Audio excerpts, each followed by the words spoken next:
Chieti is a mid-sized city in central Italy, serving as the capital for the province of the same name. It is well known for its hospital and for hosting the largest university in the Abruzzo region, with over 20,000 students. I first started visiting Chieti in 2006, when I enrolled at the university. Now, nearly 20 years later, it feels as though time has stood still.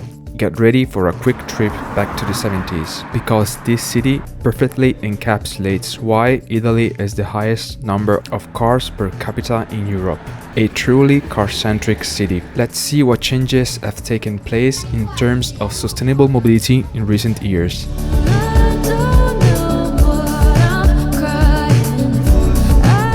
Chieti is divided into two areas: the historic Upper Town and Chieti Scalo, the more modern district where commercial activities are concentrated, including the university. As a university town, one might expect to be the beacon of innovation and progress, but unfortunately, that's far from the case. What has improved? The trolleybus. In 2013, the electric trolleybus service was reinstated after being dormant for 20 years. Today, it connects the hospital, the university, and the Upper Town with buses running every 20 minutes. The stop in front of the university entrance is now pedestrianized. The new train station.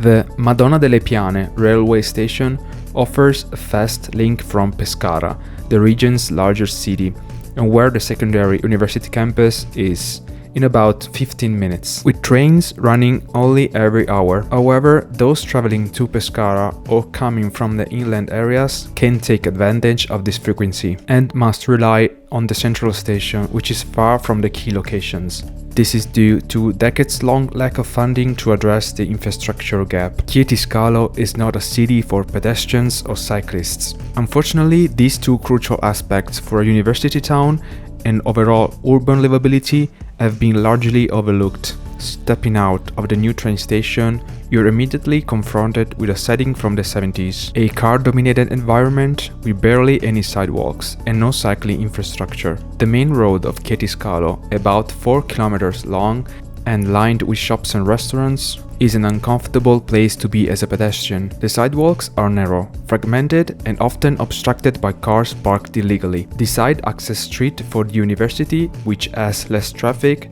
has seen no significant improvements. While the sidewalks are wider here, illegal parking remains a persistent issue, and there's still no bike infrastructure in sight. Interestingly, I found out that in 2021, a project was approved to build a 4-kilometer bike path connecting the university from here to the stadium in the south, creating a north-south cycling corridor. But as of January 2025, not a single meter of this has been built. A small victory can be found in the residential street connecting the stadium, the final part of this proposed bike route. The northern section was renovated in 2011 with narrower lanes, protected pedestrian crossings, and wider sidewalks. It is also a 30 km/h street. This is perhaps the only area in the city that feels somewhat modern and that encourages walking. Thanks to its design, cars generally stick to the speed limits, though of course there are exceptions. However, the southern section remained completely neglected, with car lanes as wide as a highway. It's the opposite of what a residential area should be.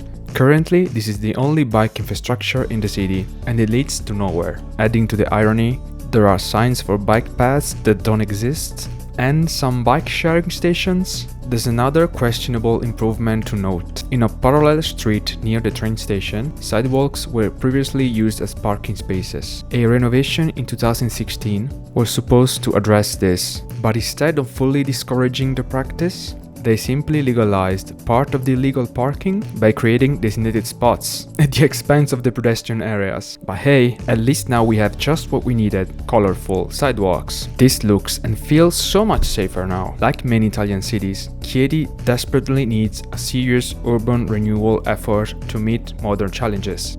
The pedestrianization of San Giustino Square in the Upper Town was an important step, reclaiming public space for people. But obviously, that's not even the beginning.